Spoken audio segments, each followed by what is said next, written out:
Hey Capricorn, Ali from Indigo Ascension. Welcome to your weekly quick read for the week beginning November the 23rd through to the 29th.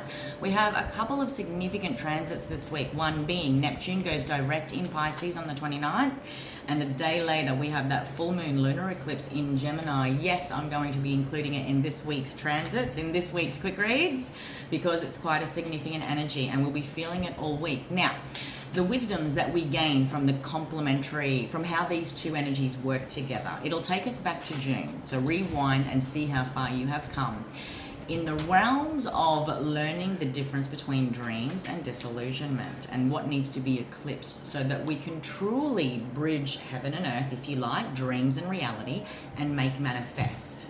All right, we know that we can get quite comfortable in the realms of thought and higher views and dreaming of what the future might look like, but it's quite another energy altogether, and it takes quite a lot of courage to create some action steps to see that begin to manifest, and it could certainly test our egos in many ways as we walk through fear, take risks and be open to vulnerability, whatever the case may be.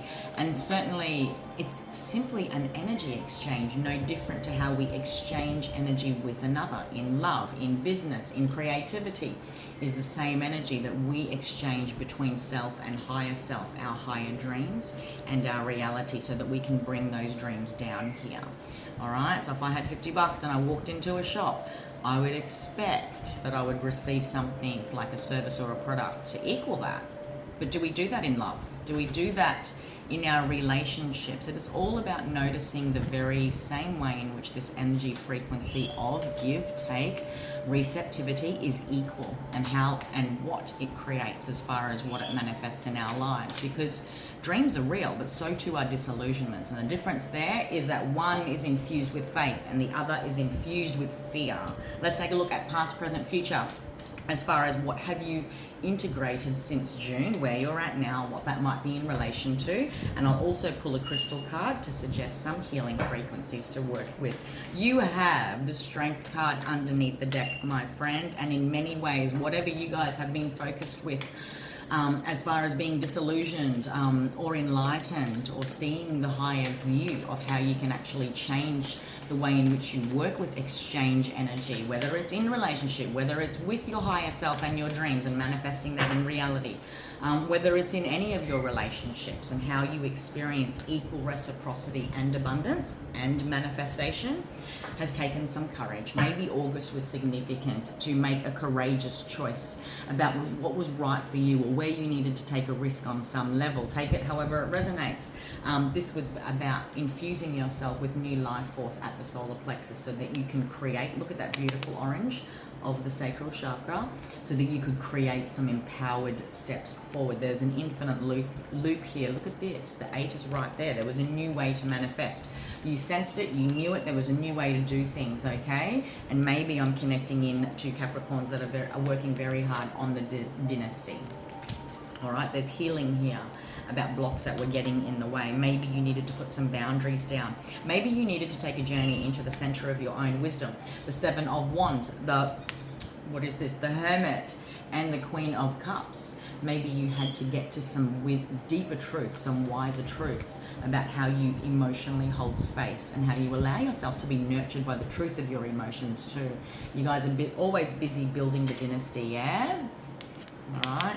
There's a game plan. There's an action plan. We know how the old world of Capricorn has always worked, but we have also been experiencing some powerful conjunctions, and you guys have certainly been on an ecliptical storyline from 2018 about what needed to be eclipsed here, and perhaps in many ways, and it certainly has shown up in a lot of your readings this year, there was a new way to hold space for emotion, and more importantly, gain some deeper wisdoms about your emotional truths and your connection to your emotional world, okay? What was it that was keeping you held back in many ways? Maybe you guys can easily work with manifestation energy, creating form from concept, manifesting the reality and kick goals and whatever the case may be.